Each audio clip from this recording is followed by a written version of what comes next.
Morning, everyone. Uh, Today I'm going to continue going through the first book by Dr. Atkins, The Diet Revolution. Last week we read through the first chapter. Just so you know, I'm not going to read through every chapter. I mean, there's some that are just lists of things and recipes, but I want to get the important stuff down so that we all kind of understand where the diet plan is coming from. I hate calling it a diet, but I guess it is what it is. But anyway, I'd like to get going with this on chapter 2, The Diet Revolution. It will change your life. Thousands have subtracted many pounds and added many good years to their lives with this anti-carbohydrate diet revolution. Here are the highlights of it. With this diet, you don't take pills because you're never hungry. Emotionally, people fly high from the very beginning. You don't count calories. You eat as much as you want, as often as you want. You eat luxuriously. Heavy cream, butter, mayonnaise, cheeses, meats, fish, fowl, and crisp green salads too. Most people lose 5 to 10 pounds the first week and 2 to 5 pounds every week after that. You lose inches even more dramatically than pounds. The second week, you get a little of the carbohydrates you missed most, perhaps olives, wine, more vegetables. You get more carbohydrates in the weeks following until you come to your critical carbohydrate level, or CCL. You know when this is reached because then your urine test sticks no longer turn purple. This means that it's time to turn your carbohydrate intake back a few grams, and then that's it. You're on a diet so normal to stylish eaters that no one need ever know you're dieting. You're set to lose as much as you want and stay slim the rest of your life because for the first time you know exactly how much carbohydrate your particular body can tolerate without being always fat, tired, and hungry. That is the whole point behind this diet, is the fact that we get to figure out what works for each of us. We get to figure out, we get to figure out what works for us, and then once we find that, we know what we can eat and can't eat. And so that's really the whole diet in a nutshell right here. And let's see. Your appetite and metabolic system have normalized. Your figure has changed, and so has your life. And by now, you've wedded to eating this way and looking this way and feeling this way. Fit, flat, and young. A whole cheerful new person. Never mind about all those questions raised by how you've just read. What kind of metabolic disorder? How can I possibly lose weight on mayonnaise and heavy cream? What urine test stick? I'll answer all these questions soon. First, let's get the difference between this and other low-carbohydrate diets straightened out. The vital difference between this and other low-carbohydrate diets. You've heard of diets labeled low-carbohydrate. Have you tried one? The drinking man's diet, the so-called Air Force diet, Carlton Frederick's low-carbohydrate diets, Dr. John Yudkin's diet, The Slimming Business, Dr. Blake Donaldson's diet, Strong Medicine. There are many others, all a step in the right direction. But there's a vital difference between those diets and this one. Most of those diets tell you to cut your carbohydrate intake down to 60 grams of carbohydrate a day, right? There was a reason for this. On 60 grams of carbohydrate, the body does not throw off ketones, little carbon fragments that are byproducts of the incomplete burning of fat. You see, ketones were thought to be undesirable by the doctors who devised these diets. You'll read more about ketones later on. They are another one of those subjects about which a great deal has to be unlearned. Now, this is my opinion.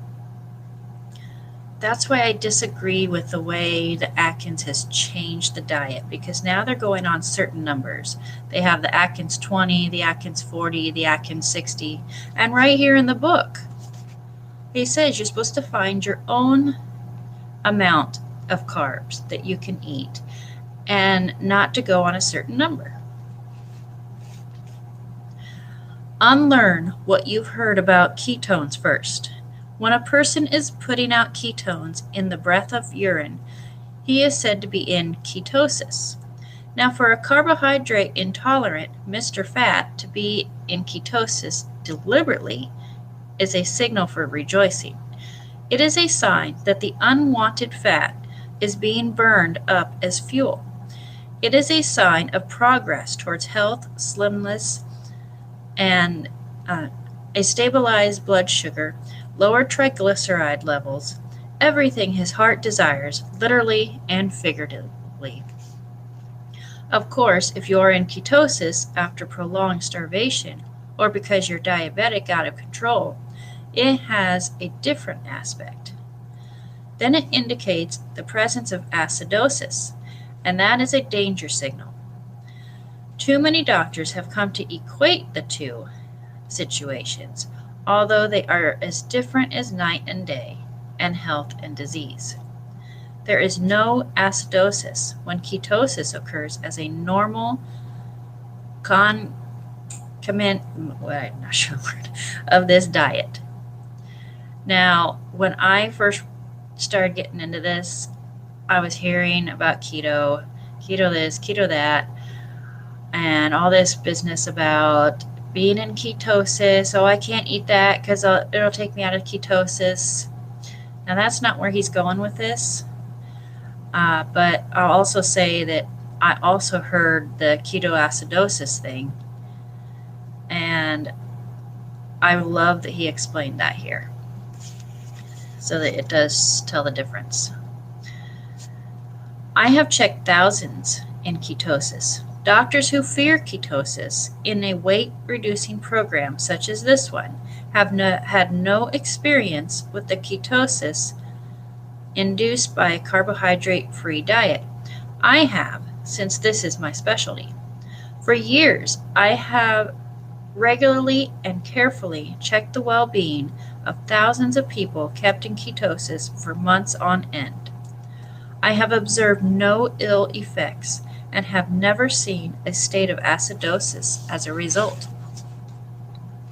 On the contrary, I have arrived at the conclusion that ketosis is a state devoutly to be desired, because while you are in this happy state, and I mean that literally, for an elevation of mood accompanies it as a rule, your fat is being burned off with the maximum efficiency and minimum deprivation, since in ketosis, your hunger disappears.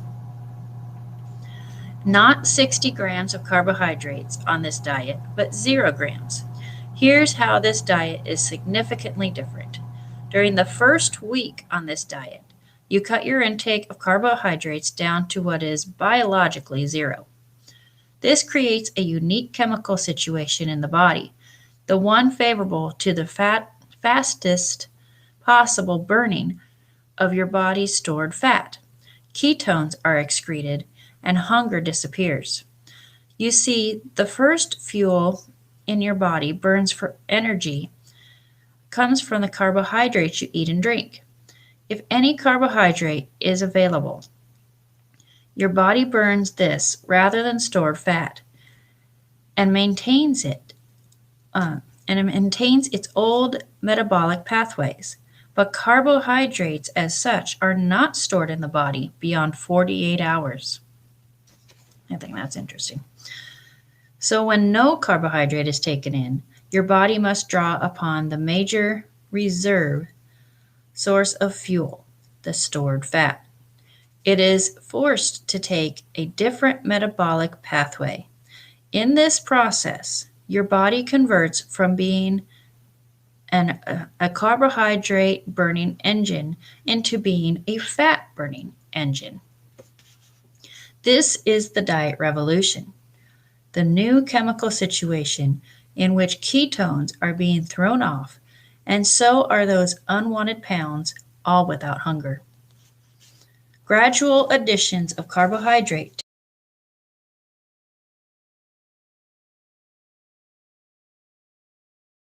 If you're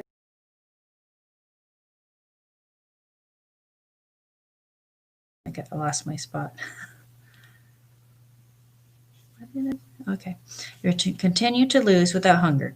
And if we add carbohydrates very gradually in tiny amounts, you can do just this. Keep your body converted into a fat burning engine. So that's just what we do. The second week, add a few more grams of carbohydrate to your diet. Every week thereafter, a little more carbohydrate, around 5 grams, may be returned to the diet. In this way, by a sort of chemical logarithm, you're continuing to burn your own fat just as hotly as you did that first week on the diet. How do we know this is so? We know because you're losing. We know because you're not hungry at any time. We know because you feel somewhere between more comfortable and absolutely marvelous. But we know for another reason too. Now, I will say that when I started this, I went 2 weeks on the original thing that he just talked about. And then I usually about once a month add something little in. I have just a few vegetables that I've added in right now. I haven't added in any fruits. But yeah, we'll talk about that later. Difference number 2. Hey, I'm turning purple every day. You see, while the body is burning off its fat at this clip, those substances I spoke of earlier, called ketones, are being thrown off both in the breath and in the urine. For dieters, this is the happiest possible state to be in. It shows that the surplus body fat is being burned off. It is easy to test the urine for presence of ketones. An inexpensive test stick in the urine turns purple at one end when ketones are present. The test sticks are available at any drugstore without prescription. You'll read more about all this later on. I've gotten some at Walgreens. They're in the section where the diabetic supplies are. I also have gotten some off of Amazon. So if you're looking for some, there you go. It is interesting and very important to keep track as you add your small increments of carbohydrates week by week. How can you be sure that your body is still converted into a fat-burning engine just as it was during the first week on this regimen? Because with this diet, you have an outward visible, checkable sign, the test sticks, that tell you you're burning off your fat at the healthy maximum rate. You can't be mistaken about whether your body is vigorously breaking down all those stored calories within you. Also, ketones bring you another big bonus. The ketones in your urine and on your breath represent incompletely burned calories. This means that when you excrete or breathe out ketones, you are sneaking calories out of the body. It's one of the reasons you can eat more calories than you burn up and, as long as no carbohydrates are present, still lose weight. The ketones are the secret of this seemingly biochemical sleight of hand. Hundreds of calories are sneaked out of your body every day in the form of ketones and a host of other completely broken down molecules of fat. You are disposing of these calories not by work or violent exercise, but just by breathing and allowing your kidneys to function. All this is achieved merely by cutting out your carbohydrates. Now, I have not noticed any, like bad breath or anything. So that's not what they're talking about. They're just saying as you breathe out, there's ketones that come out, I guess. Well, it must be microscopic. But at any rate, I hope that this is interesting to you. I think I'm going to stop right there. Well, actually, let's read one more section. The difference number 3, you're never hungry. You can eat without limit solid fattening food. On this diet, you're allowed to eat truly luxurious foods without limit. For example, lobster with butter sauce, steak with béarnaise sauce, and not merely hamburgers, but rich tasting cheeseburgers, or even better, bacon cheeseburgers. Eating like this could be the reason why you're never hungry. Yet oddly enough, it isn't. The weight loss of thousands of my patients proves that the basic reason you can lose on all this rich food is this fantastic fact. As long as you don't take in carbohydrates, you can eat any amount of this fattening food and it won't put a single ounce of fat on you. A genie with the initials FMH keeps you unhungry while you lose. The basic reason that you lose without hunger on this diet is because of your altered metabolism. This kind of unhungriness is a whole new experience. You see, by cutting carbohydrates down to 0, you have summoned a powerful genie to your aid, a substance put out by the pituitary gland called the fat mobilizing hormone, FMH, or FMS, as it was originally named. The fat mobilizing material was not isolated as a pure substance until 1960, when 3 English researchers, Dr. T. M. Chalmers, Professor Alan Keckwick, and Dr. G. L. S. Pawan of Middlesex Hospital in London, were able to recover this substance from the urine of animals and humans who were on diets that contained no carbohydrates. Let's stop there. But when I first started Atkins and I had not gone and read this book, I didn't know that part of Atkins was also testing your urine. If you don't want to, not a big deal. But I'll tell you what, first time when I got on a reset and I started doing all this, when I tested my pee and it started turning purple, I was so excited. And I continue to get excited every time I do it, because then I know, is it light purple? Is it dark purple?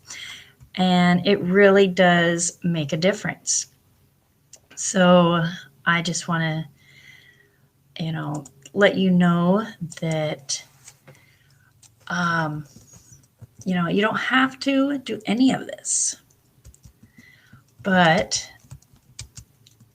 I'm going through this book so that